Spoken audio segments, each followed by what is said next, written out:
Y creo que una solución y una alternativa muy buena es lo que tú trabajas todos los días, que es la economía circular. Creo que esa es una buena alternativa, no andar satanizando a los productos, sino cuál es su manejo como humanos que les damos. ¿Por qué como fabricantes de plástico nos tenemos que sentir avergonzados de hacer lo que estamos haciendo? O sea, ni siquiera lo hicimos con la finalidad de afectarle a nadie. Pero si en las familias agarran y el residuo de la comida, más el cuaderno que ya no usa el niño, más la lata, más el no sé qué, entonces sí es basura. Un gobierno de derecha va a que todo el trabajo se socialice, pero la ganancia, unos cuantos. En ese tiempo que era el 2008, que hice la feria del automóvil, yo mandé a citar a todas las concesionarias de todas las marcas y les dije, oigan, veo que pues sus ventas andan muy bajas. Vendieron en 2 días lo que no habían vendido en 2 años. Cuando alguien decía que estaba prohibida la bolsa, te espantaban a los clientes. Y ya no, o sea, los mismos trabajadores veían que no había ventas y se iban yendo.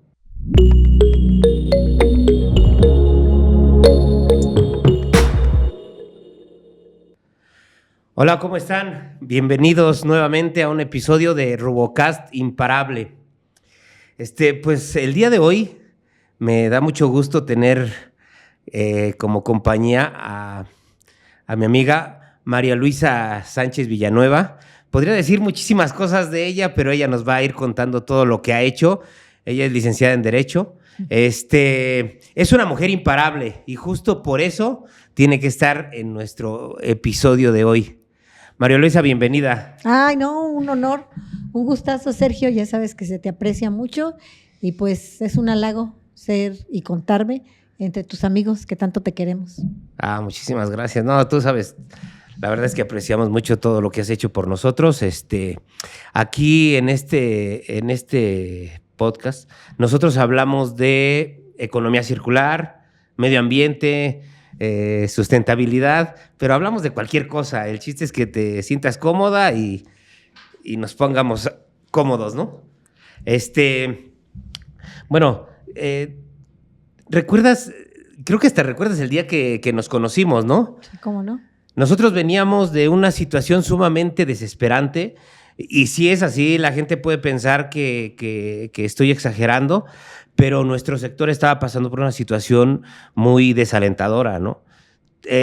Nosotros estuvimos buscando, tocando puertas y la verdad es que no es que no nos escucharan, sí nos escuchaban, pero no entendían la problemática que teníamos y creo que tú tuviste la voluntad de escucharnos y a partir de ese momento muchas cosas cambiaron para nosotros. Así es que, ¿qué piensas ahora de todo eso que conociste a partir de ese día?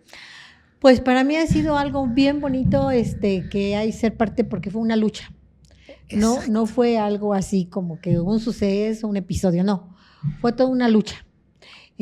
Justamente yo los encontré que ya se había hecho una declaración de la ley y que ya habían pasado varias cosas y ustedes habían tenido varias reuniones y cuando exactamente era un 2 de octubre. Así es. No había paso hacia la Ciudad de México por la marcha y nos vimos ahí en Santa Clara, en el negocio de un buen amigo tuyo y mío y ahí nos conocimos. Sí. Entonces, pues platicamos, conversamos y pues lo que yo oí fue que estaban preocupados y que ustedes tenían la razón. Desde el primer momento yo hice clic con sus inquietudes, con su lucha y con la situación en la que ustedes se encontraban. Y entonces, pues yo dije, no me quiero dejar llevar por que me caen bien, que me agradan estas personas que tengo enfrente de mí. Quiero ser muy objetiva en las decisiones y en las estrategias que se vayan tomando. Y si lo recuerdas, hicimos luego un foro. Sí, tú mandaste llamar a Gabriel. Gabriel, necesitamos un foro para tal día. Para que la gente sepa, nosotros estamos hablando de la prohibición que se dio en la Ciudad de México. La prohibición de plásticos de un solo uso. Exactamente.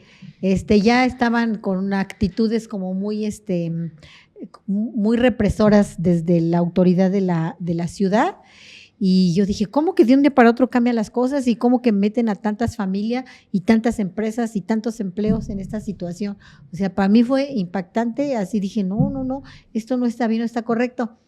Y como te decía, como para no dejarme llevar, que porque ustedes me habían agradado mucho y me cayeron muy bien, dije, bueno, voy a reunirme con la gente, que todos nos den su opinión de esta situación de la prohibición de los plásticos, qué piensa la academia, qué piensa el gobierno federal, porque trajimos a los de la Secretaría de Economía, a Elsa Becerril, siendo autoridad. Sí. Trajimos a los ambientalistas y trajimos a la sociedad civil. Y dije, vamos a platicar, todos vamos a decir lo que pensamos de la situación. Y como no nada más por la emoción, porque pues yo sí sentía que ustedes tenían indignación, tenían un poco de frustración, que se sentían impotentes, y todo eso pues a mí me hizo como tener mucho clic con ustedes. Y dije, hay que hacer las cosas bien para que estén bien sustentadas. Y vino la academia, y vinieron los ambientalistas, y vino la sociedad civil, y vinieron los industriales, y todos estaban con tu causa. Y tu causa se volvió mi causa, y nuestra causa se volvió la causa de todos. Y entonces hicimos un gran equipo y hicimos varias estrategias. Pues rápida, la jurídica de los amparos, porque ya estaban sobre sus empresas y sobre sus personas de manera muy canija. Y entonces paramos ese desmadre primero, ¿no? Que no tuvieran ese acoso y ese asedio que tenían en ese momento. Y entonces luego de eso dijimos, vamos, ¿dónde se originó el problema? Y el problema se originó en el Congreso local de la Ciudad de México. Así es. Y entonces, ¿qué fuimos? A corregirle la plana. Sí, ahí sí. Ya hubo quien nos estaba esperando. O sea, ¿quién nos estaba esperando? Porque sí se habían dado cuenta como que les habían tomado el pelo, ¿no? Sí, pues les platicamos al auditorio la circunstancia. Resulta de que unas diputadas locales de la Ciudad de México del Partido Verde presentaron una iniciativa que de entrada parecía buena, y que cuidar los arbolitos y cuidar la naturaleza y hay que deshacernos del horrible y trágico y del plástico, ¿no? Así era el cuento que vendieron. Creo que les faltó tiempo, prudencia y estudio a los diputados, siendo la mayoría básicamente los de Morena. Yo soy de Morena, sin embargo, pues aunque sea de Morena, pues sí tengo una actitud crítica. Y les digo, no fue nada más así como que yo dijera, ay, sí o no. No, lo pusimos en consenso, nos reunimos. No fue un foro cualquiera, fue un foro de opinión, que cada quien dijera la neta, cómo lo veían, qué se veía. Y todo el mundo nos dijo, sí, estamos con ustedes. Ustedes tienen la razón. El plástico, primero, no hay niveles de impacto que esté diciendo la ley. No lo midieron. Segundo, pues ahí contigo, conociéndote a ti y a todos los compañeros del sector del reciclaje del plástico, pues yo me di cuenta de muchas cosas que desconocía, como casi todos los políticos, y yo creo en este caso también desconocían ellos muchas cosas. Y de parte de la autoridad ejecutiva, que sería el equipo de la Secretaría de Medio Ambiente, me parece que también tuvieron una actitud muy desconsiderada. Había una señora que tenía un apellido, ¿cómo se llamaba? Lilian Guillé. Esa, Lilian Guillé.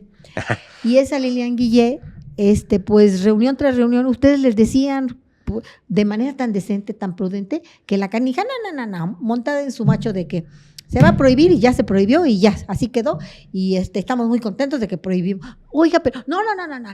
Y no los dejaba, no los escuchaba. Solamente ella creía tener la verdad única y como que también no los conoció, porque ya luego se dio cuenta, por ejemplo, en el caso de tu empresa y de otro, que ni siquiera les aplicaba la ley. Bueno, no les debía aplicar la ley, pero ellas andaban con la espada desenvainada a todos los del uso de plástico, y de ahí se la agarraron en el Estado de México. ¿Recuerdas que fuimos a hacer una manifestación en un municipio como Chicoloapan y con otros de que ya también querían subirse a ese asunto de la prohibición? Pero yo ¿te acuerdas? Fuimos con las autoridades de Chicoloapan, nos atendió la secretaria técnica y ¿qué dijo?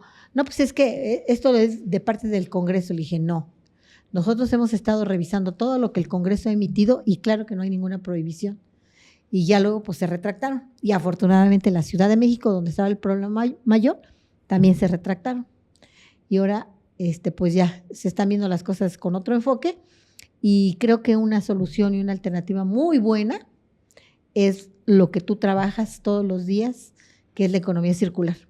Creo que esa es una buena alternativa, no andar satanizando a los productos, sino cuál es su manejo como humanos que les damos. El producto no es un monstruo, es como los humanos tenemos la irresponsabilidad de andar tirando plásticos, popotes que le llegan a la tortuguita y se hacen famosos, bosques, ríos, lagos que se llenan de plásticos, pero porque los humanos los llevamos y los tiramos así, pero con un manejo adecuado, con un uso, un reuso, un recicle y todos los principios que maneja la economía circular, me parece que es por ahí, ¿no? De que hagamos lo correcto con el uso de todos nuestros recursos. ¿Tú recuerdas que te empezaste a meter de lleno? O sea, de plano te gustó el tema empezamos por el reciclaje, pero avanzamos mucho, mucho más allá, que hubo un momento en que tuvimos una reunión estuvo la Secretaría de Desarrollo Económico del Estado de México, estuvo la doctora ¿Livier?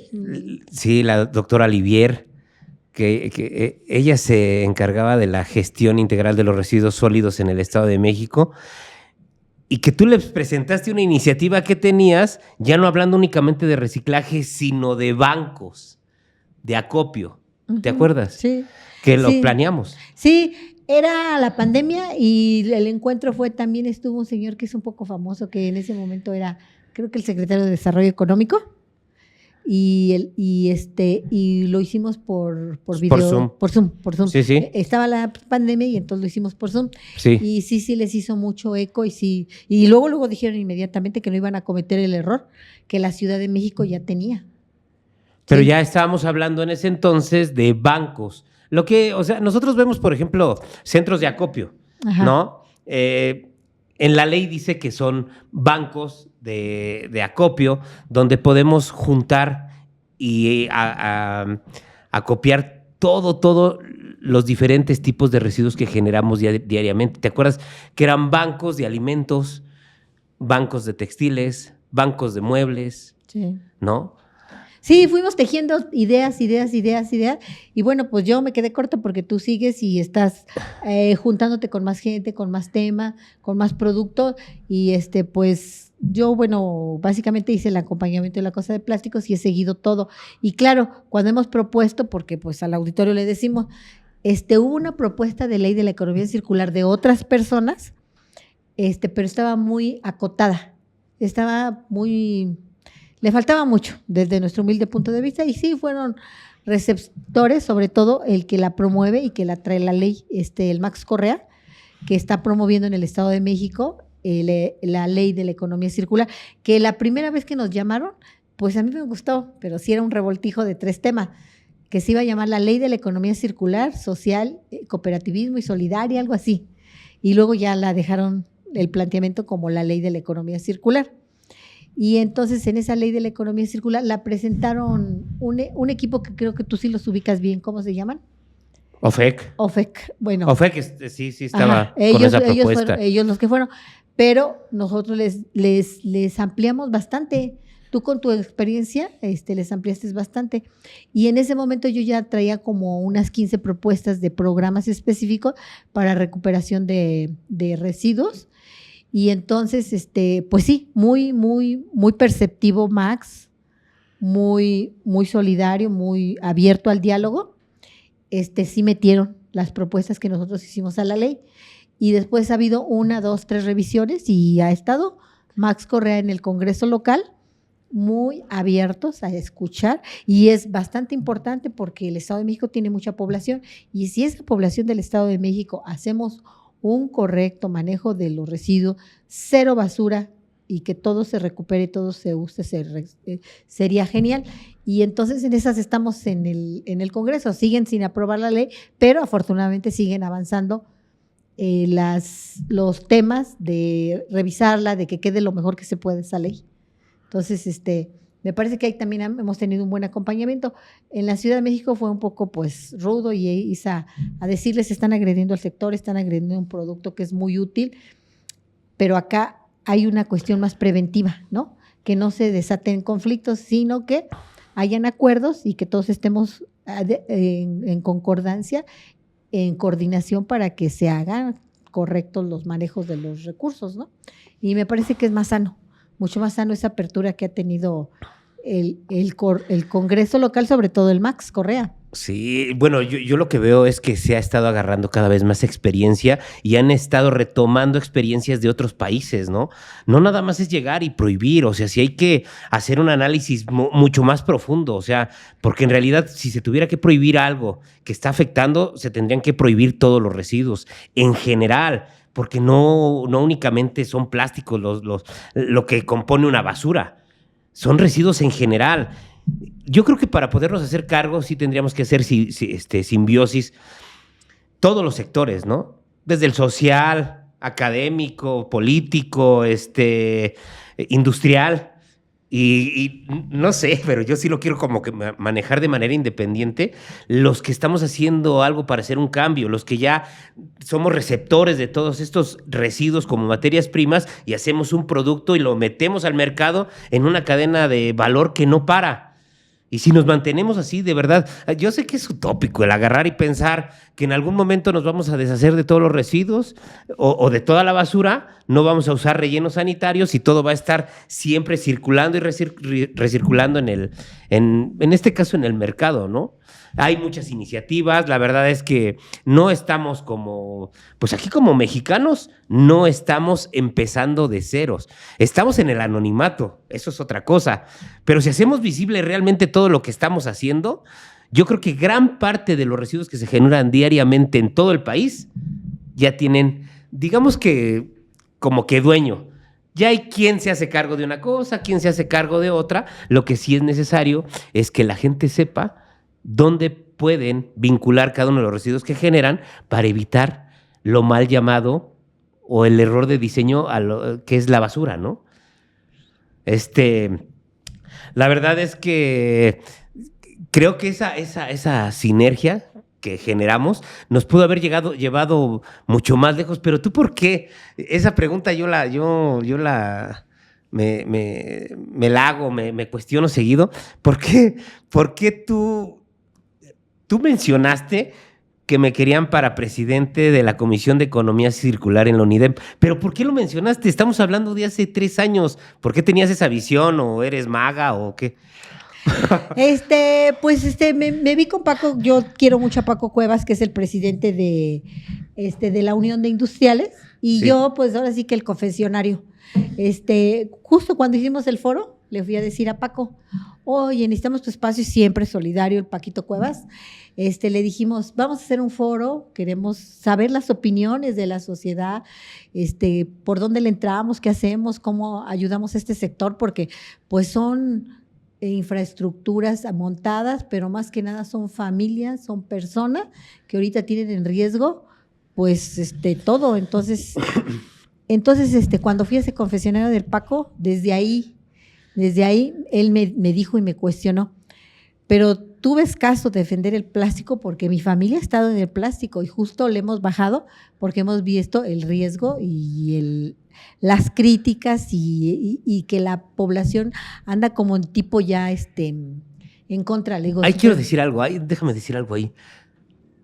¿Por qué como fabricantes de plástico nos tenemos que sentir avergonzados de hacer lo que estamos haciendo? O sea, ni siquiera lo hicimos con la finalidad de afectarle a nadie. Finalmente, por coincidencia, terminamos en un negocio que nunca nos imaginamos que la gente iba a repudiar, ¿no? O sea... Pero yo digo que es un repudio orquestado por intereses, porque no se ponen a explicar, y esto es lo que le fuimos a decir al gobierno de la Ciudad de México y a sus diputados. ¿Recuerdas que de la Comisión de Medio Ambiente llamaron a todos los diputados de esa comisión? Y fuimos a una plática y trajeron a esa funcionaria que estaba siendo bastante severa, que ya la mencionaste, ¿cómo se llama la otra? Lilian Guillet, a ella. Y que por cierto que nada más nos quería regañar, irse, y que las diputadas la sientan y que dice, escúchalo. Y nosotros le cuestionamos y le dijimos eso. A ver, punto número 1, no han hecho el impacto real y no han estudiado en serio lo que es el plástico. Y punto número 2, ustedes traen el manejo de otros productos que sí son más difíciles y más complicados. ¿Recuerdas lo de las famosas bolsas esas que ya no se reciclan y que son más difíciles? Sí, o sea, ¿sabes? Y eso se demostró con un análisis del ciclo de vida de cada uno de los diversos productos. Y se justificaba que si usara la bolsa esa de la que tú estás hablando, comparada con una bolsa de plástico, 127 veces la tenías que usar para que superara, ¿no? A las de plástico. No había forma de que superaran este producto. Exactamente. Entonces nosotros dijimos, ¿por qué hicieron una ley y por qué toman medidas gubernamentales y por qué hostigan tanto al sector si ni siquiera tienen un estudio básico en donde estén demostrando que es el súper dañino plástico? Y yo creo que esa campaña orquestada en contra del plástico, yo creo que no se ha terminado. Y créeme que yo quiero mucho al plástico a partir de la experiencia con ustedes, porque he visto que es un material súper guau. Y hasta me recuerdo que una de las diputadas postulantes estaba embarazada. ¿Cómo se llamaba? Bueno, ella fue la que arrojó la iniciativa de ley, Alejandra Rojo de la Vega. Alejandra Rojo de la Vega, me dieron ganas como mujer de darle unos coscorrones o mínimo unas recomendaciones, porque embarazada se fue al centro comercial con tacones. O sea, está bien que las mujeres seamos guapetonas, pero si estás embarazada, tienes que tener ciertas precauciones. Pero lo peor de todo es que agarró una escalera eléctrica y por no usar una maravillosa bolsa de plástico, traía como 8 o 10 productos que casi se le andaban cayendo. Y lo subió en un video como si ella fuera heroína al no usar bolsa de plástico y agarrar sus productitos como pudiera. Sí, yo estaba viendo que tenía un problema y lo hubiera resuelto con una bolsa de plástico, oye, carajo. O sea, seguridad para su vida de ella y de su bebé. Si uno de esos productos se le cae y ella misma se podría haber generado de hecho se lo puse en su Facebook donde ella publicó y le dije, de verdad lo que no es saber valorar una maravillosa bolsa de plástico que te evita un accidente a ti y a tu bebé en las condiciones que está.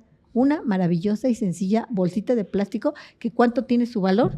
De 50 centavos y te podría haber salvado hasta de un accidente. Y entonces me parece que, o sea, cosas hasta incongruentes que pues nos ha tocado vivir. Y yo creo, a lo mejor soy mal pensada, pero creo que detrás han habido intereses económicos que andan en contra, porque realmente si tú te vas, una bolsa de plástico es reusable, reciclable, y el reciclaje es, pero válgame Dios, casi eterno. O sea, lo puedes reusar, reciclar, y el producto es bastante manejable. Y entonces digo, no, nos están vendiendo una historia como maléfica en contra del plástico, lo cual pues es un producto de este siglo y del siglo pasado maravilloso. Pero que hay que saberlo utilizar, que también hay que saberlo utilizar igual que todo. Igual que todo, o sea, no podemos ser grandes consumidores, grandes generadores de residuos. O bueno, si somos grandes generadores, también hay que saber cómo separar y cómo vincular con quien se va a hacer cargo al final de su vida útil, ¿no? Ajá, yo contigo aprendí muchas cosas, por ejemplo, cuando fui a tu fábrica y me decías, mira, nos cuesta más trabajo por el tipo de tinta. Si no tuviera esta tinta y estos materiales revueltos, el reciclaje fuera más fácil y menos costoso. Bueno, pues nos tenemos que ir al rediseño de las cosas, de que nos duren más. Ajá, ese es un problema que yo le echo la culpa al consumismo y al neoliberalismo. Eso de que úsese y tírese y que ese es su ciclo de vida, ¿cómo le llaman? Que se acaba muy rápido. Programada. La obsolescencia programada. La obsolescencia programada nos lleva a por ejemplo, nuestros celulares. ¿Cómo crees que los cambiamos en un año? No. O sea, le podemos quitar su pantalla, le podemos cambiar la pila. Ahora ya está, antes me acuerdo que hasta podías cambiarle las baterías y ahora resulta que ya no. Si ya no te sirvió, ya cámbialo y tíralo. No, pues ¿qué pasó? Y además, ya con las conferencias, las reuniones que hemos tenido con gente de la tecnología, pues todo se puede usar y reutilizar y revalorar y bastantes cosas que afortunadamente en México se hacen en algunos productos y en algunos nos falta mucho. En el caso de ustedes, yo cuando me puse a estudiar su tema, Entonces me fijé, dije, estos mexicanos son unos héroes, porque sin apoyo gubernamental, sin políticas, ellos han estado desarrollando una industria en la que se ha recuperado muchísimo el plástico y se recupera más que, por ejemplo, en Estados Unidos. Y dije, pues es un país, se supone que ellos deberían de estar con muchos más avances tecnológicos que nosotros, y gracias a ustedes, nosotros tenemos mejores cifras que ese país. Pero en otras cosas, por ejemplo, como no separamos, desde casa arruinamos productos. Entonces, si nosotros, yo lo he medido, lo he pensado, lo he analizado, nada más separar en casa, separar totalmente lo orgánico de lo inorgánico, y afortunadamente en mi casa lo practico. En mi casa tengo una composta porque mi hijo estudió en Chapingo y ahí les enseñan a hacer las compostas. Entonces yo desde inicio, nada de producto orgánico se va a la basura. Para nosotros todo se va a la composta. La cáscara, la semilla, el residuo que salió, la frutita que se te pudrió, todo va a la composta. Y entonces yo veo que el de la basura de mi casa, que pasa por mi casa, por mi calle, todos los vecinos diarios salen a tirar basura. Pero yo no, yo nada más una vez a la semana, por 2 razones. Porque todo lo orgánico lo paso a la composta. Y todos los plásticos, gracias a ti, todos los plásticos, todos, no nada más las bolsas, todo lo que me sobró del champú, lo de todo, de todo lo que es plástico, ¿no? Lo pongo separado. Y entonces mi bote de basura al día es muy chiquito. Entonces yo tengo que esperar casi como una semana, y entonces yo digo, pues eso es algo muy sencillo que no cuesta nada trabajo, o sea, no te cuesta trabajo. Yo nada más pienso que es más difícil, por ejemplo, en los departamentos, ¿no? Porque ellos donde ponen su composta, pero yo pienso a lo mejor en la azotehuela, en una macetita o algo así, o sea, no como yo que mi composta pues se tarda en llenarse y en hacer todo su proceso para que sea tierrita que mi hijo usa para sembrar sus plantas. Pero yo digo que sí se debería de hacer, o sea, el requisito de la separación es indispensable, y yo he más o menos cuantificado, fácil, reducimos el 60% y que ya no sería basura. Si nada más separas lo orgánico de lo inorgánico y los plásticos, todos los plásticos los seleccionas para acá, y con tu orgánico se reduce drásticamente a eso que le llamamos basura, y que en realidad todo lo orgánico son residuos de la naturaleza riquísimos, que son materiales ricos, no es basura, son materiales ricos en nutrientes. Y eso pues queda demostrado en mis árboles, mis plantas y todo, está bien bonito. Bueno, pero tú haces composta porque tu hijo estudió en Chapingo. Y él, o sea, es que la gente puede decir, ella está diciendo eso porque está en el podcast y está diciendo que ella hace su composta orgánica y separa sus residuos inorgánicos por otro lado. Pero la verdad es que tu hijo sí sabe hacer composta. Ajá, y tiene su lombricomposta y siembra muchas, y le gusta reforestar mucho. O sea, sí tenemos en mi familia una cultura de reforestación, de cuidado de la naturaleza, pero yo digo que no es tan difícil, o sea, como que es algo más o menos sencillo, que no nos cuesta ni dinero. O sea, nada más separa, y ya con eso resuelves un montón del problema. Y bueno, ya hay otras cosas que sí ya son difíciles, pero si en las familias agarran y el residuo de la comida, más el cuaderno que ya no usa el niño, más la lata, más el no sé qué, entonces sí es basura. Y ese pecado, pues digo, está terrible, porque tiramos ¿qué? Dinero. O sea, no lo vemos así, sino lo vemos así, o sea, así desperdiciados, como si fuéramos, o sea, no, está muy mal esa cultura. Entonces, ¿qué es lo que atraviesa? Primero por la educación y por la conciencia, por los hábitos, y por supuesto que el gobierno desde lo político, desde las políticas públicas, desde los presupuestos sí deben de organizar. En las escuelas, en la parte educativa, sí tiene que haber una educación, una conciencia para nuestra. De hecho, yo pienso que nuestras generaciones más jóvenes, que por ejemplo la mía, yo siento que sí son más conscientes, sí los veo más preocupados por la naturaleza y más comprometidos a los chavos, eso sí, mi respeto. A lo mejor dicen por ahí, los que tienen su cuarto desordenado, pues sí, pero ellos están más preocupados en la naturaleza que, por ejemplo, que mi generación, que depredábamos más y creo que ahora ya viene una generación más consciente en cuanto pero no es suficiente, tenemos que meterle más, porque ya el cambio climático nos está diciendo, eso que pasó en Guerrero, digo, era de no esperarse, y bueno, puede estar sucediendo más cosas. ¿Eso de Guerrero es un evento raro? Sí, es muy raro lo que sucedió. ¿Qué sucedió? Que había una tormenta y ya se estaba yendo y vino otra tormenta y esa se regresó. Qué cosa tan rara. Sí, y eso afectó terriblemente y destruyó muchísimo. Sí, ¿cómo no? Sí, bueno, ya sabes, hay teorías conspiratorias que dicen, ¿no? Que los gringos regresaron a la tormenta para afectar. Sí. Dicen, que no sé qué. Bueno. No, contra la naturaleza creo que no se pueden hacer muchas cosas. Bueno. Aparte es caprichosa, ¿no? La naturaleza, ¿no? Bueno, eso del cambio climático es esa como tipo caprichosa. O sea, ya no se comporta como antes, ¿no? Aquí estamos en Ecatepec. ¿Qué estamos en Ecatepec? Un lugar que fue un lago. Y ese lago se formó en 750,000 años.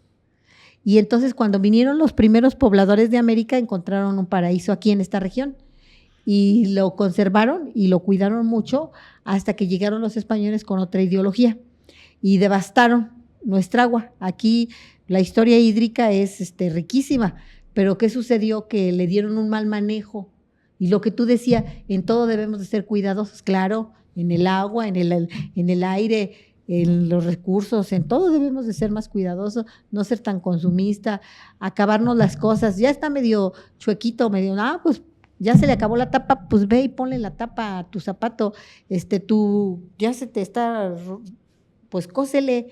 O sea, no que, ya se ve feito, ya lo tiro. No, ¿qué pasó?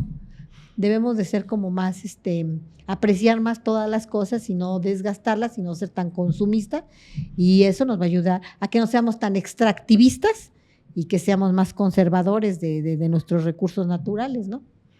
Sí, tenemos que cuidarlos porque pues son finitos, ¿no? O son renovables, pero a larguísimo plazo, ¿no? Bueno, yo quiero dar unos pequeños comentarios que creo que pudieran ser recomendables, que ojalá y que se escucharan y que se llevaran a la práctica. La educación nos lleva a tener conciencia y esa conciencia nos lleva a tener unos actos de más cuidado. Yo hablo pues de lo que vivo, que es no es una cuestión presunción, sino es lo que vivo. Pero yo lo que digo, pues hay que hacernos de conciencia y si no hay gente que no tiene la conciencia, pues aplicar un reglamento que diga, a fuerzas tienes que separar. Yo, por ejemplo, digo, ¿por qué no un día viene el del camión de la basurita y solo se lleva puro orgánico? Y va y se le procesa al orgánico en algún espacio donde se pueda procesar, como en Atlacomulco que tenían ¿cómo se llamaba? Planta de biodigestion. Planta de biodigestor, o sea, poner espacios donde se procese todo lo orgánico y que, bueno, luego otro día venir por todo lo que son plásticos y un área de plásticos y un área de textiles. Metales. Ajá, y así como que den los días. Y entonces no hacemos basura, sino damos recursos. Y en lugar de que paguemos al camión, que nos digan, nos pesen, ¿cuánto llevo de su plástico? Tanto. Bueno, de mi gasolina es tanto, entonces le doy tanto, ¿no? De mi chalán es tanto, o sea, igual tampoco ellos pongan, pero sí que se recupere y que ahora, en la basura que le llaman tecnológica, las computadoras, los celulares y tanta cosa que ya hemos visto porque nos lo han demostrado, que todo eso se puede reusar, reparar y reciclar, pues también hay que darle por ahí. Entonces yo digo, pues yo creo que avanzaríamos bastante. Otra cosa que me parece que yo la reglamentaría si estuviera en el ayuntamiento, que sería que todo mundo tenga una para recoger el agua, para cosechar agua. Captador de agua pluvial con un filtro. Ajá. Sí, de tu techo, ¿no? Ajá. Por ejemplo, sí. Así, por ejemplo, y otra cosa, que no andar echando tanto cemento a las casas. Que, por ejemplo, hay materiales que filtran, como estos adoquines. El adoquín no hace así como el cemento, que no permea. El adoquín hace que el agua se absorbe. Y eso ayuda, por ejemplo, yo fui a Jardines de Morelos algunos años a trabajar, era yo coordinadora territorial, que me mandaron desde el gobierno municipal, y entonces yo veía que ya sus casas estaban abajo como tipo cavernas, como que tenían huecos. ¿Por qué? Pues porque no dejan filtrar el agua. Entonces, la casa está como en una gelatinita, pero esa gelatinita se va secando porque como está el cemento, no llega el agua. Y entonces se va haciendo cóncava y ya hay como caverna. Pero entonces, si tú le permites que se recargue ¿Transmine el agua? Ajá. Por Entonces, eso, por eso la importancia del concreto hidráulico. Ajá, bueno, yo vería más como los materiales más porosos posible. Y luego los adoquines tienen a veces figuritas, esas son las que me gustan más, porque entonces tienes el adoquín y todo eso filtra directo a la tierra, más ese propio material, un poco más lento, pero permite. Yo en mi casa tengo una parte, los pasillos los tengo de cemento y tengo en el jardín y donde está el estacionamiento, adoquín y yo veo shun, que se chupa el agua así, shun, y donde está el cemento se tarda, se hace como un poquito de Regularmente eso se evapora, no se transmina. Exacto. Y lo del adoquín sí se transmina al subsuelo. Exacto. Y además, eso que le llaman de tormenta, ¿cómo le llaman ese para capte? Captador de agua. Y bueno, o sea que encontremos todas las maneras que sí tenemos al alcance. O sea, sí podemos en nuestras casas hacer esfuerzo. Poner la tubería del PET y que baje a un tinaco de agua no tiene nada de ciencia. O sea, no tiene nada de ciencia y ya con esa tienes agua para el baño, para el WC, tienes para la jardinería y para lavar tu carro. Y ya sí ya ahorraste un montón. Entonces, pues yo creo... ¿Cuándo crees que haga la gente eso? Eso que tú estás diciendo de captar agua, ¿cuándo? Cuando yo realmente digo que estén educados. Si haya escasez. Yo digo que no, ya está la escasez y no lo hacen. Entonces yo digo que la educación, la conciencia te lleva a las acciones, pero si no es por las buenas manitos, pues con reglamentos, que los ayuntamientos regulen esa. ¿Quieres tu licencia de construcción? Sí, pero tienes que tener o sea, no es caro. O sea, te gastas, o sea, ¿cuánto? Te gastas más en tus chelas y una fiestecita que si compras tu tubería para hacer todo ese sistema de captación ajá, y aprovechamiento de agua pluvial. Está más o menos sencillo y, o sea, todo el agua que se te acumula en tu techo, llévalo a unos tinacos. Te aseguro que no te salen unos tinacos, te salen varios. Yo digo que donde está el desierto, pues ahí sí está canijo porque no llueve, pero aquí sí nos llueve. Yo he visto que nos llovió menos y que va a haber una crisis de agua como en el 24, como a mediados, ¿eh?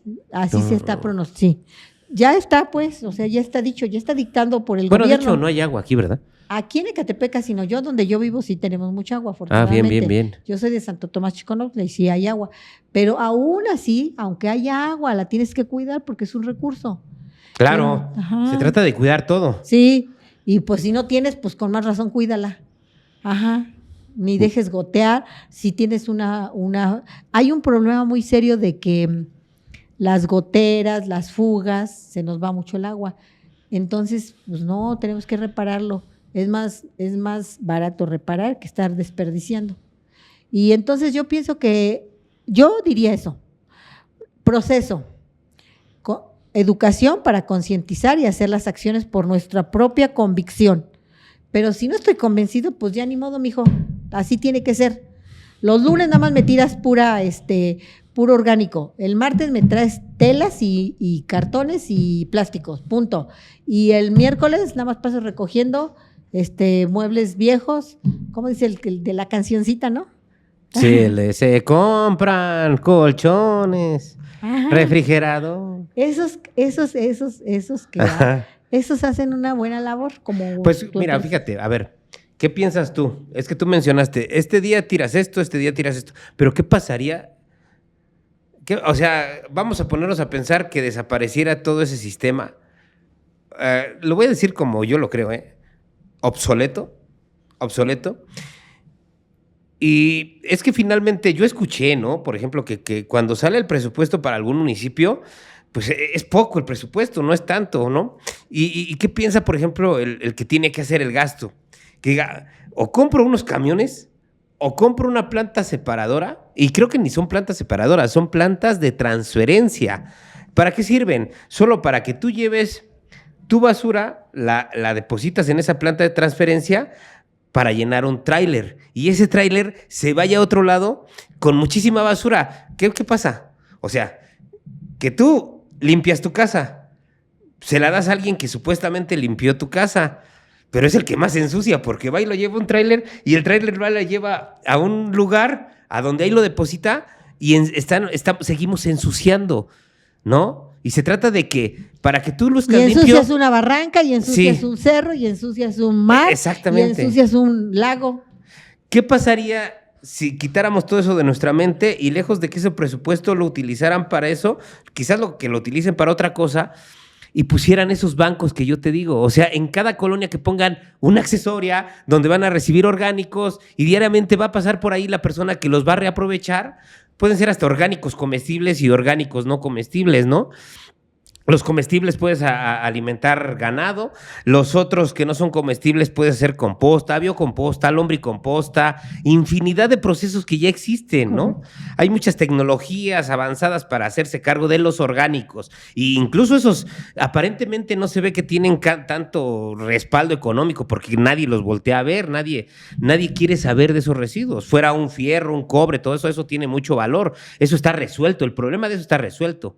¿Qué pasaría si implementáramos bancos para cada uno de estos residuos y desapareces de plano la planta de transferencia, el relleno sanitario, pues el camión de la basura, y que haya una red de contactos a donde tú puedes llevar tus productos y te los paguen al mejor costo cerca de tu entorno? Claro, ¿no? Claro, pero sí tendríamos que quitarnos de la mente lo que conocemos, porque quizás lo que conocemos a estas alturas ya no funciona.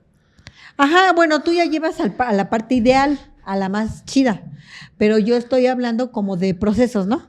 Claro. Como que primero hagamos un pasito, luego el otro, y luego llegamos al punto que tú dices. Pero yo diría, celebraría, festejaría, brincaría de gusto con que imagínate, hay en Ecatepec 380,000 viviendas.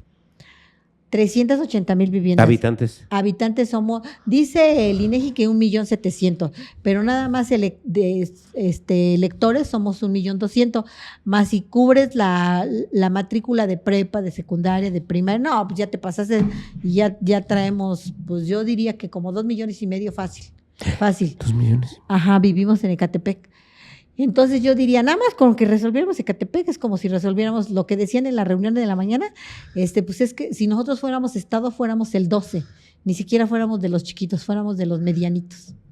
Entonces Ecatepec es muy grande y con que en Ecatepec, entonces lo que tú dices sí me gusta mucho porque... Pero ¿qué pasaría si no pensáramos en Ecatepec y pensáramos en un municipio tan pequeño como, o sea, no sé si haya más pequeños, pero a mí se me antojaba mucho, por ejemplo, Tenango del Aire, 13,000 habitantes. Tonanitla son como 5,000. ¿Pero está aislado? ¿Sí está aislado? Tonanitla está en el entorno del AIFA, está pegado a Tecama, está pegado a Ecatepec.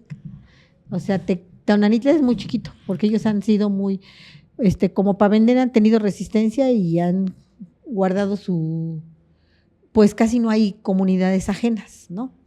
O sea, sí se venden las tierras, pero entre ellos. Entonces no ha crecido mucho la población.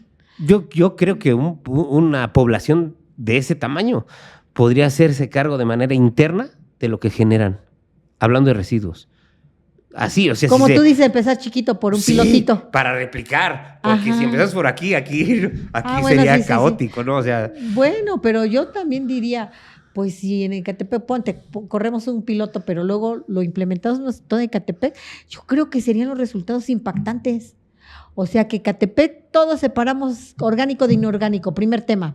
Bueno, primer tema, hacemos una campaña de conciencia, de educación. Segundo tema, reglamentamos que todo lo orgánico y de todo lo inorgánico, quiero decirles que yo ya le he calculado, es el 60%. Aproximadamente, ajá. Sí. Entonces, ya tienes el 60% controlado, te falta el otro 40%. Y lo hiciste en 2 o 3 pasos. O sea que de plano no sé cuál es el motivo por el que no se ha avanzado en que hagamos esta acción. Yo creo que los que tienen el control de la basura creen que se les va a acabar el negocio. No, al contrario. Si los ocupas a ellos, son los expertos. Ellos son los que lo tienen que hacer. Por ejemplo, en Chiconautla, ¿sabes qué me sorprende? Que a espaldas de donde tú vives, ¿cuántos centros de acopio no hay? ¿Y dónde cuántos están? camiones de basura? Están previamente a un vertedero, previamente, evitando que todo eso llegue a donde no debe de llegar. Exacto. Ellos lo captan y lo vuelven a meter nuevamente al mercado. ¿Y cuántos son? No son poquitos. No, son 500 camiones.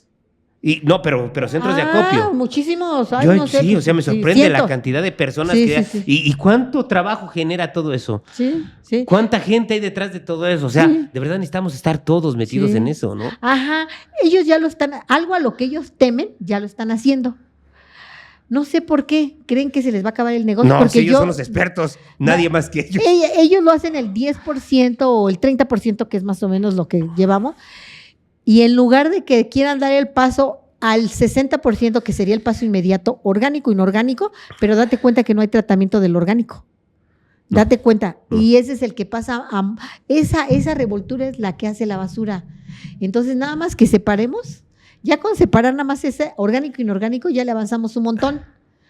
Entonces, no sé por qué le tengan miedo.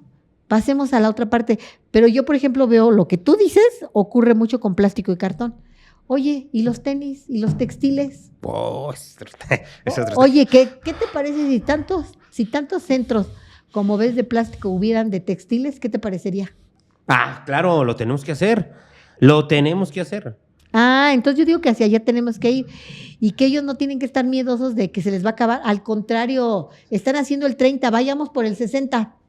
Y después del 60 vayamos por el 70, 80 y hasta que lleguemos al 100, a lo que tú dices. Lo que tú dices ya está chidísimo, ¿no? Ya es, o sea, Ese es un sueño, pero no, yo sé que es- eso se va a poder, vas a ver. Sí se va a poder, pero pues yo digo, en mi punto de vista, un proceso en el que vayamos viendo las conveniencias, los avances, avanzando, conveniencia, y hasta que veamos, wow, ya somos limpios, ya no tengo que esperar al de la basura, porque yo ya separo y yo ya llevo y ya me procesa, o yo mismo proceso, en mi caso. Yo traigo, si de 5 días o 6 días yo nada más salgo un día a tirar basura, traigo una quinta parte de lo que mis vecinos. Entonces, pues fíjate, se ahorran todo y recuperamos materiales. Entonces yo digo que es una cuestión que nos falta echarle coco, tener la conciencia y la educación correcta y ir optimizando todos nuestros recursos, ¿no? Y entonces yo así empezaría. Educación, conciencia, una campañita de que, y luego ya implementar acciones. O sea, irles metiendo en la cabeza de que no es basura, es recurso, ocúpalo, sácale provecho, el dinero que estás tirando. Entonces, ahora llevarlo a la práctica y en la práctica reglamentar. Digo, lo mejor será cuando lleguemos a tu punto, pero mientras en mi punto yo digo, va a pasar el camión pura compost, puro orgánico. Hoy, los lunes de orgánico, los martes, 3 productos, plástico, cartón, textiles. Y pues ellos ya se la saben porque tienen sus arpiñas, ¿no? ¿Cómo le llaman esas? ¿Como bolsotes? Sí, super sacos, Como Gaylords. ya saben que están recibiendo esos 3 productos, sale todo el plástico para acá, todo lo de telas para allá, todo lo del cartón para acá, sale. No necesitan ni de meter dinero. No, nada más pues que ellos mismos se organicen, que ya eso lo hacen, pero lo hacen en poquito, ahora que lo hagan más intenso. Ahora, el siguiente día, nada más vamos a venir por muebles, metales y vidrios, sale. Y al otro día repetimos otra vez, pura composta. Ahora yo digo, me fijo con, por ejemplo, mi hermana Francis. Ella tiene su casa y podría hacer su composta, pero no la quiere hacer porque dice que si no llegan las cucarachas y los animalitos y que no quiere que se le metan a su casa. Dice, van a venir ratones o animalitos y no sé qué. Pues verlos maneras, tambitos o de una manera en que se conserve sin que tengas esa afectación. O sea, sí tenemos que prepararnos para hacer las cosas. Y luego ya, pues ya pasaríamos a una etapa superior que es la tuya, ¿no? Que ya todo sea en los centros que se requieran. O sea, que vayas y lo dejes. Aunque, bueno, en México tenemos un problema. Pues, ¿cómo lo llevas? ¿En carretilla, cargando? ¿Cómo? Por eso yo veo lo del camioncito. O sea, por eso en mi cabeza no está. ¿Por qué? ¿Cuánto porcentaje de gente tenemos vehículo y manera de llevar las cosas? No, pero fíjate, o sea, A ver, échatela. ¿entre cuántas personas llenan un camión? Y si estas personas les pones un centro de acopio a esas personas que llenan el camión, pues fácilmente van a llenar los centros de acopio que estén en su entorno. No tendrían que caminar grandes distancias para acercar los residuos o las materias primas a quien las compre, ¿no? Pero bueno, o sea, sí, como dices tú, esto para mí pues es a larguísimo plazo, No, manito, tampoco tan largo. No, pongámoslo a mediano plazo. Yo hablo de una inmediatez, ¿no? Mi propuesta es inmediata. La tuya es a mediano plazo y a largo plazo ya, cero basura. Cero basura. Como la Ciudad de México. Ajá. Cero basura. Pero cero basura, que sea cierto. Sí, es cuenta vaquera. Nada de que barren allá y lo meten abajo de la alfombra, ¿no? No, lo meten al Estado de México. Lo barren allá y lo meten al Estado de México. O sea, no manchen. Sí. O sea. Bueno. Pero sí, mira, fíjate, ya hablamos, tú dijiste que no sabías de economía circular, dijiste que no sabías de todo esto, pero bueno, ya te aventaste un ratote hablando de todo esto, pero yo sí quiero que hables más de todas las cosas que has hecho, de todas las actividades que has hecho, porque por eso estás aquí, por ser imparable, ¿no? O sea, bueno, ¿qué estudiaste y qué has hecho? O sea... Bueno, mira, yo estudié Derecho, pero la vida me ha llevado, o mis gustos, o sea, yo estudié Derecho, te voy a explicar por qué. Porque yo era secretaria en sala de regidores cuando tenía 18 años y yo veía que mucha gente venía y tenía problemas legales, Y entonces yo me dije, un día voy a ser abogada y voy a resolver todos esos conflictos. Pues total que me recibí de abogada, pero casi no he litigado. Entonces yo... pues he andado mucho en la cuestión de la política y la función pública. He sido lo que dicen entre paréntesis burócrata, pero la vida afortunadamente me llevó a experiencias muy bonitas. Por ejemplo, en el 2006 estuve yo en el equipo de campaña para quien fue el presidente municipal 2006-2009 y me dio, recuerdo perfecto el día que ganamos la elección. Terminamos a las 3 de la mañana y al otro día al equipo cercano nos llamó a las 10 de la mañana. ¿Ahora qué vamos a hacer? Ya ganamos, ¿ahora qué vamos a hacer? ¿No? Y así lo dijo él. Mi primer instrucción como presidente electo de Ecatepec, María Luisa, quiero que te encargues de las políticas económicas. Y yo dije, ¿y ahora qué hago? ¿Qué hago? Ah, bueno, pues voy a ir a buscar a los mejores. Y entonces ahí me metí al rollo productivo. Y entonces ahí me metí y me di cuenta de algo muy importante. Pues de acuerdo con mi ideología, que es de izquierda, dije, pues todos los gobiernos municipales tienen la obligación de poner lámparas, de poner los baches, de la infraestructura, no lo hacen, pero tienen la obligación, ¿no? Pero, donde está el punto de quiebre es en lo económico. Un gobierno de derecha va a que todo el trabajo se socialice, pero la ganancia, unos cuantos. Y entonces yo dije, yo tengo que hacer acciones y política en donde la cobijita cobije a los más que se puedan. Entonces, no podemos destruir el sector productivo de ninguna manera, ¿eh? Yo no me atrevería. No, claro que no. O sea, las empresas que con muchos años de esfuerzo han logrado hacer su infraestructura, y más si son nacionales, y más si son un orgullo como la Corona, que es la primera jabonera de todo el país y que es la cuarta jabonera en Estados Unidos y que no es cualquier cosa eso, pues claro que no la vas a destruir, manito, de ninguna manera, al contrario, cuidarla, porque también estás cuidando los empleos de muchas familias. Pero dije, tenemos que hacer ambas acciones. Por un lado, cuidar a los que ya existen y ya son una planta productiva. Y por otro lado, generar lo que le hace falta a Ecatepec. ¿Y qué le hace falta a Ecatepec? Cuando yo fui directora de Desarrollo Económico, habían 49,000 y tantas unidades económicas. Hoy hay 71,000. Entonces, de esas 380,000 viviendas, 71,000 son negocio. ¿Y dónde están? En su casa. Son la tiendita de la esquina, la papelería, la tortillería, la tintorería, todos los negocios esos chiquitos. Y entonces yo en algún momento estaba muy contenta y muy orgullosa porque todo el tiempo tenía yo capacitación, pero podemos decir que todas las capacitaciones eran 1 o 2 veces por semana. Ahora que lo pienso digo, no, todos los días, a todas horas yo tenía que haber tenido capacitación para haber tenido un impacto mayor. Entonces me metí a la parte productiva y donde en lo que dice el artículo 25 de la Constitución. El artículo 25 constitucional dice, el rector de la economía es el Estado, pero se hace acompañar de 3 sectores, además del público, el privado y el social. Y el social es lo mío, desde el 2006. Sí, ya me di cuenta. Sí. Sí, desde el 2006, pues yo ya me comprometí, tengo mi vida comprometida a que los microempresarios tengan las mayores fortalezas posibles, a que los talleres familiares, a que las empresas familiares, a que las cooperativas, esos pequeños negocios tengan las mayores fortalezas. ¿Y cómo se dan las fortalezas en esos pequeños? Pues yo pienso que una es con mucha capacitación, de todos tipos, porque yo hice estudios, yo soy curiosona y dije, más o menos, ¿cuál es el promedio que tiene de ingresos una tiendita? Y hice un estudio en como 1,000 tienditas. Y lo que me arrojó es que ni llevan bien su contabilidad ni sus finanzas y revuelven lo del mandado con lo de la medicina para el niño, con lo del colegio y todo.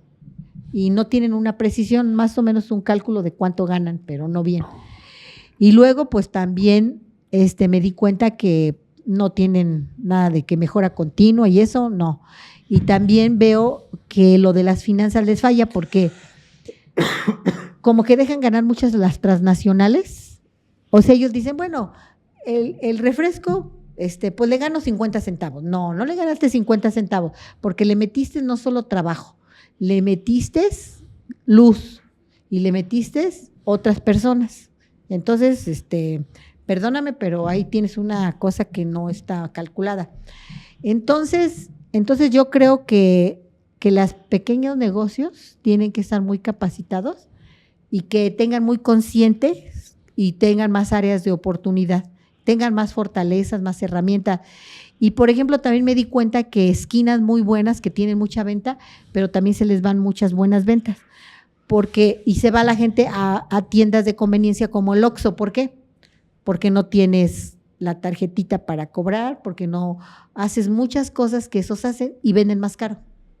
Entonces tú eres una tiendita y te va menos bien que al Oxxo, que lo tienes enfrente, porque el Oxxo te da una serie de servicios que a lo mejor tú también podrías implementar. Lo mismo el asunto de los horarios.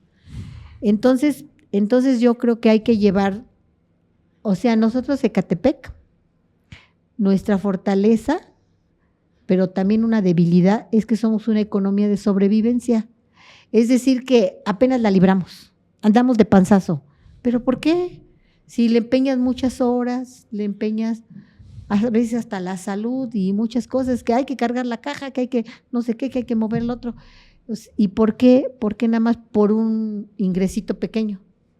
¿Por qué? Pues porque hacen falta herramientas para que sean más productivos, más eficientes los procesos. Entonces, ¿qué es lo que debe hacer un gobierno municipal y un estatal y un federal? Darle más herramientas a los pequeños negocios, indispensable. Y lo veo con mi sobrina, lo veo con mi vecina, lo veo con mi marido y con todos lados es lo mismo. Oye, yo no me había dado cuenta de que, bueno, no sabía que alguien había analizado tan a profundidad eso que tú estás diciendo. Hay veces que es sumamente doloroso el estar haciendo empresa, el estar haciendo negocio, el estar al frente de algo, porque sí, como dices tú, de panzazo. ¿Por qué? O sea, se supone que tendrías que estar gozando lo que estás haciendo y al contrario, se torna difícil, complicado. Tortuoso. El señor de la tienda mete a su esposa, mete a su hijito y al otro. Entonces son 3, 4 trabajadores y para nada más un ingreso de sobrevivencia, pues no. Que sí nos da para comer, sí comemos. Que nos da para ir hasta un nivel muy básico, que es secundaria, pero no con el esfuerzo, o sea, metes tu casa, la privacidad de tu familia, metes tu luz, metes tu trabajo y nada más para andarla llevando, está canijo. Pero ¿qué sucede? Que deberían de haber muchas incentivos, muchos acompañamientos, mucha capacitación, herramientas para las microempresas. Eso debería ser fundamental. ¿Por qué? Porque son las generadoras reales del empleo. O sea, si se me pone una urrera, ¿a cuántos va a contratar? 50, sí, pero le dio en la torre, para no decir una grosería, a 200 negocios de alrededor. Entonces, ¿por qué a esa darle privilegios y por qué no mejor darle más acompañamiento, más herramientas, más cuidado a ello. Y hay muchas estrategias que se pueden hacer, aparte de la capacitación, compras en común, ventas en común, integración de sectores y, por ejemplo, un tema que a mí me gusta porque es una forma de vivir divertida, gozarla y tener dinero. Las ferias y exposiciones. ¿Quieres fortalecer a todas tus panaderías del municipio? Llámalas, júntalas y pueden comprar juntos materiales, pueden hacer, por ejemplo, yo hacía la rosca de Reyes y ellos venían y hacían, y en ese caso nosotros poníamos cosas artísticas, culturales, y ellos ponían su mano de obra y les pagábamos solamente la materia prima. Y todos los que llevaban a la plaza se llevaban gratis su rosquita de Reyes y les decíamos, pueden publicitar todo lo que ustedes quieran. Por ejemplo, Expo Quinceañeras, esa feria también me gustaba muchísimo, me divertía mucho y era muy bonito. Y salía solita gratis, casi, nada más un poco de difusión de nuestra parte.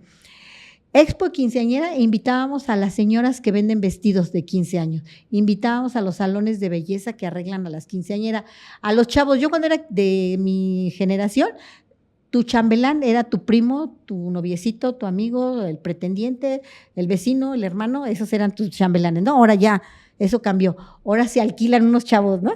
Uh-huh. Que traen su música, traen su peinado, traen su vestimenta y te hacen el baile. Bueno, esos chavos nos ayudaban a hacer mucho el espectáculo. Venían las del salón de fiestas y todos ellos, y se ponía muy divertido y muy bonito, y entonces la gente lo que hacía era pues difundir mucho su producto, y sí, eran muy exitosos. Me gustó mucho que Las Américas me permitió hacer una de mis expo quinceañera, y wow, la gente estaba súper contenta, y es una forma de promocionar muy bonita. Vendes, te diviertes y fortaleces mucho tu negocio. Y a tu entorno. Entonces, por eso tú dijiste que te enfocaste en el sector social y por eso tú hablas de economía social y solidaria. Oh, ya entendí. La solidaridad, ¿por qué? Porque, mira, yo lo que me he fijado es que el neoliberalismo, el capitalismo, pulveriza los esfuerzos. Y nosotros los sociales tenemos que integrarnos a hacer redes, apoyarnos, colaborar. ¿Es fácil? No es fácil, ¿eh? Es un show, ¿eh? Sí, es un show. Nada más con una cooperativa tienes para tener show, pero sí es un buen camino. Y si, por ejemplo, los compañeros de Transmasivo, nosotros les avisamos cuando Cureño ya era presidente electo. Yo me enteré de que el señor Peña Nieto traía ya una empresa francesa para instalar el transporte masivo. ¿Qué es él? Que es ahorita el Transmasivo. Es el Mexibus es el sistema de transporte y la empresa que opera se llama Transmasivo. Okay. Bueno, eran 13 empresas las afectadas en el primer tramo. ¿Y no se daban cuenta? No tan solo no se daban cuenta, casi nos mandan allá lejos. Te voy a explicar.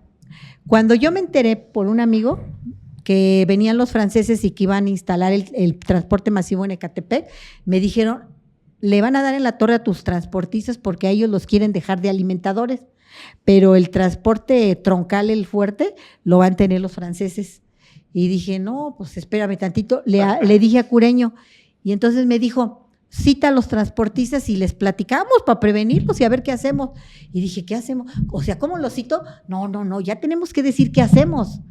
Y entonces yo dije, leí por qué justificaba el gobierno del Estado, encabezado por Peña Nieto, que viniera una empresa francesa, y era porque decía, no hay una mexicana que tenga factibilidad económica, técnica y no sé qué tanto. Y yo dije, pero si se juntan, ya reúnen los requisitos que traen los extranjeros y no pierden su negocio que ha sido desde el siglo pasado. O sea, eso a mí me cayó en el 2006 y ya en Ecatepec. Bien, por cierto, revisé sus documentos. Los primeros transportes de Ecatepec eran cooperativas. ¡Wow! Dije, ¡wow! ¿De qué año estamos hablando? De 1940, 1925, por ahí. Eran sus documentos de ellos. Y yo me quedé impactada, dije, y me hizo clic. Dije, sí, claro, por supuesto, porque del 1936 al 40 estaba Lázaro Cárdenas. y él generó muchas opciones para la economía social. Y justamente la cooperativa es la empresa emblemática de la economía social, así como de la economía campesina es elegido en México, ¿no? Órale, órale. Ajá, entonces dije, bueno, pues está Entonces revisé sus documentos y vi, y cuando ya nos sentamos con ellos, que todavía Cureño era presidente electo, entonces los transportistas nos trataron mal, que nos dicen, en ese momento el gobierno federal era del PAN, el gobierno estatal era del PRI, y nosotros acabamos de ganar y éramos del PRD. Y entonces dijeron, es que ustedes nos quieren echar en contra de nuestro gobernador. Y entonces el Cureño no les tuvo paciencia. Se para y dice, le dije yo, antes de que se parara, le digo, oye, traigo todos los documentos que prueban que todo lo que estamos diciendo es verdad y que ya están en trámites y que van a perder sus empresas familiares del transporte si no se ponen abusados. Entonces él dice, ¿traes los documentos? Sí. Ni los leyó siquiera. Los tomó y se paró. Y dijo, muy dramáticamente, como no le creen al presidente electo de Ecatepec, díganme a quién le doy esta información para que la socialicen. No, pues a tal, sale, ya lo recogió. Comparta la información y nos vemos. Ya, advertidos están. Que agarre y que se va. Y yo pues todavía, tú sabes que soy tolerante y paciente. Yo me quedé todavía a cotorrear con ellos un ratito y que ya, nos despedimos. Ese día era sábado. El martes estaban en mi oficina todos. Miren cómo estaba su plan de que hagamos una empresa juntos. Pero los que no quisieron fueron los San Pedro Santa Clara y los guadalupanos. Ellos no quisieron. Entonces eran 13 empresas afectadas y 11 se juntaron. Y conformamos una empresa que se llamaba TMM, Transporte Metropolitano, Masivo Metropolitano, algo así. TMM, Transporte Masivo Metropolitano. Cuando ya se dieron cuenta los guadalupanos y los San Pedro Santa Clara de que sí, era cierto. De que sí iban a tener esa afectación, vinieron por la presidencia. Sí, y sí se las dieron. Entonces ya porque se ellos estaban más fuertes. Sí, claro. Okay. O sea, los grandotes no habían aceptado y habían dejado a los hermanos menores. Oh. Sí. Pero esos menores que nos hicieron caso, pues iniciamos un proceso, se integraron, se juntaron, y ya cuando vinieron los otros, entonces el Estado no les había soltado de que nada más iban a ser alimentadores. Y nosotros, por ser gobierno municipal, teníamos que ir a las reuniones con el Estado de cómo iba a ser el proyecto y la carretera y cómo se iban a hacer los carriles y todo ese rollo. Y entonces los transportistas me acompañaban como si fueran mis asistentes o alguien que yo metía a las reuniones, y ellos oían todo. Y ya, el demás trabajo ellos lo hicieron solo. Organizaron un plan y se lo presentaron al Estado. Y le dijeron, mira, ya nos constituimos, somos una sola empresa, tenemos factibilidad técnica, económica y queremos ser los meros. Entonces ahí les dijeron, o es por las buenas o nos vamos a otros terrenos. Y no, se pusieron abusados los priistas, y al revés, hasta nos los voltearon. Ahora ya se volvieron ellos bien cuates y bien cuadernos y les dieron instalaciones y juntos hicieron 2 que 3 cosas que en unas creo que no salieron bien libradas porque venía la campaña y les dijeron que les iban a dar una lana porque dieran subsidio en el transporte, y luego creo que no les pagaron y ya luego eran primero compadres y luego ya etcétera. Ellos traen su propia historia y sus cosas, pero lo que a mí sí me gustó es la demostración de que no tiene que venir unos transnacionales a quitarnos los negocios que sí son factibles y que sí son rentables. Como el anuncio que pusieron en el grupo de Comunidad Circular de que Finlandia venía a hacerse cargo de las llantas a México. ¿Por qué? Si nosotros tenemos la capacidad. No, nosotros podemos hacerlo. Si no puede uno solo, podemos hacerlo entre varios, ¿no? Pero sí se puede hacer. ¿Por qué tendríamos que hacer eso? O sea, entonces, para ir como que concluyendo, porque este tema abarca mucho, ¿no? Pero bueno, Tú estuviste apoyando al sector social cuando dices que organizabas lo de los 15 años. A las expos, ferias, expos. Es ellos. Los de los pulques, ferias, pues cada mes casi hacíamos feria del taco, feria del tamal, feria de la torta. Claro que nos faltó más tiempo para consolidarla. Y fíjate que yo creí que algunas industrias iban a seguir trabajando. En ese tiempo que era el 2008 que hice la feria del automóvil, llamé a todas las concesiones. Es lo que te da convocatoria de poder estar ahí en el gobierno, ¿eh? Yo mandé a citar a todas las concesionarias de todas las marcas y les dije, oigan, veo que pues sus ventas andan muy bajas. ¿Y qué creen? Que Ecatepec sí está comprando automóviles, porque ese estudio me lo hizo, antes de la Uniden se llamaba IEM, y esa me lo hizo llegar la IEM. Y de 10 automóviles, los ecatepenses comprábamos nada más uno en Ecatepec. Y dije, qué terrible. O sea, aquí tenemos las concesionarias y tenemos todas las marcas y nos vamos al distrito y nos vamos a Texcoco y nos vamos a comprar a otro lado. Qué mala onda. Ese estudio me lo dio Paco, lo tengo. ¿Pero qué es falta de confianza en el municipio? ¿Qué pasa? Por muchas cosas, porque como estamos en el trabajo, saliendo del trabajo vemos el carrito bonito y ya soñamos y volvemos a pasar y vemos el carrito bonito y entonces como trabajamos en el distrito, compramos el carrito de nuestro sueño en el distrito. O por XY casa, pero ese estudio me lo dio Paco. Creo que me pasó lo mismo, hice algo así en el distrito y yo siendo de acá. Ajá, ese estudio me lo dio Paco. Entonces yo dije, no, pues tenemos que hacer algo y los convoqué. Y les dije, miren, yo me he percatado que están muy bajas las ventas de los automóviles aquí en el municipio y no es por falta de que haya consumo de los vehículos de nuestra población. ¿Qué les parece si hacemos una feria del automóvil? Y dijeron, bueno, pues suena interesante, pero pues aquí estaba la Chrysler, aquí estaba la Ford y así como, algunos sí son mismos grupos corporativos, pero otros no. Y unos como que se veían de lado y así. Ese es un tema que yo descubrí mucho, que para integrarnos a trabajar tenemos ciertas desconfianzas y como rivalidad. En lugar de tener una actitud colaborativa, tenemos como así como que, ay, la competencia, ay, el pinche gobierno ya me sentó con la competencia, así como un poco de resistencia. Pero ya cuando se hacen los trabajos y se conocen un poquito más, fue muy exitosa. La feria del automóvil que tuvimos y fue en Plaza Sendero y la acompañamos de muchas cosas. Plaza Sendero era nueva y metimos la feria del automóvil.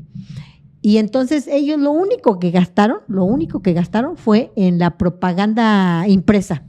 Pero nosotros la feria la difundimos en todos lados y todo, y fue muy, muy, muy exitosa. Quiero decirte que hasta me llevaron una placa a mi oficina bien bonita de reconocimiento porque sus ventas vendieron en 2 días lo que no habían vendido en 2 años. Entonces tú has tenido incidencia con los del Transmasivo, con los de los salones de eventos, con los automóviles. También a una calle le pusieron nombre, creo, ¿no? Bueno, los industriales tienen mucho esa. Les gusta mucho que sus hombres destacados de la industria lleven los nombres de sus calles. Entonces, bueno, hay varios ejemplos, hay varios. El tío de Paco lleva su nombre, una calle. El del Chepe, un señor que yo no conocí, pero que me hablaron maravillas de él. Como 3, 4 calles. También, igual a la izquierda, ¿no? También está esta calle que antes le llamaban La Laguna y tiene un nombre de un dirigente que fundó el PPS. Que es filósofo, tengo un libro muy bueno de él, a ver si me acuerdo de su nombre. Fundó la Universidad Obrera. Lombardo Toledano. Ah, sí. O sea, ajá, sí. O sea, Ecatepec no nada más tiene la calle Morelos y la Hidalgo, que son las más populares. También de sus hombres y mujeres de aquí de hecho, yo en mi colonia, todas las calles son los nombres de los ejidatarios que fundaron el ejido de mi pueblo. Entonces, sí, se nos va por poner los nombres. Te digo, sí has tenido incidencia en todos estos sectores, hablando de Ecatepec, beneficiando socialmente, como lo que dijiste de los censos de las aproximadamente 1,000 tienditas. Ajá. O sea, yo voy a hablar por mi sector, ¿no? La verdad es que creo que como sector, o yo en lo personal, creo que la verdad es que sí hiciste mucho por nosotros. Nadie nos escuchaba, o sea, el recordar, porque hay veces que se te olvidan las cosas, ¿no? Y ahorita estamos platicando de todo esto, pero realmente cuando estaba doliendo nadie nos hacía caso.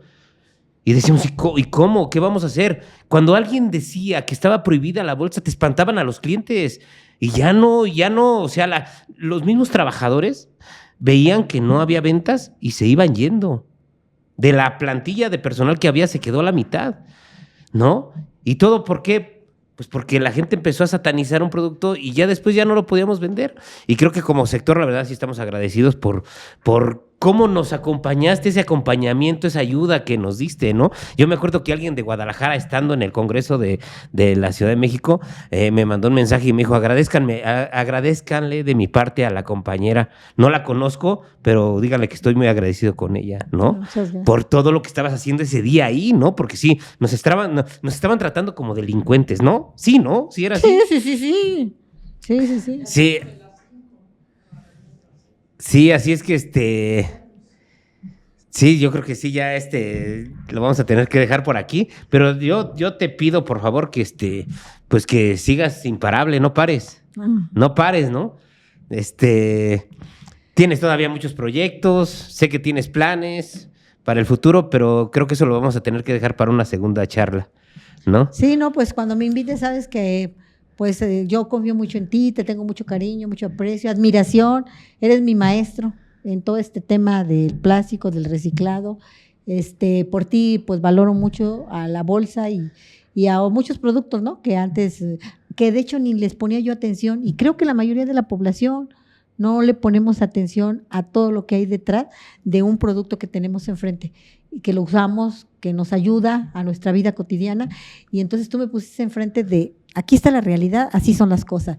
Y bueno, pues eso lo aprecio mucho, te admiro mucho, y pues esperemos que seguir compartiendo esta amistad tan bonita y bueno, que proyectos adelante que sigan caminando. Y también te felicito mucho por toda tu vida de esfuerzo, de logros y de muchas cosas, ¿eh? Sí, yo también agradecidísima y me siento muy honrada. Gracias. De tu compañía, de tu cariño, de la amistad y de los proyectos que hemos compartido y todos los que faltan. Sí, claro. ¿Algo más que quieras agregar? Pues muchas gracias por sus atenciones, esperamos sus comentarios y un abrazo fraterno. Gracias. Pues la verdad es que después de esta plática, la verdad es que me estoy encariñando mucho con este podcast. La verdad es que espero nos sigan. Si les gusta, suscríbanse, denle like y compártanlo. Espero volver a tener nuevamente a María Luisa porque quedaron muchos temas pendientes. Hasta la vista.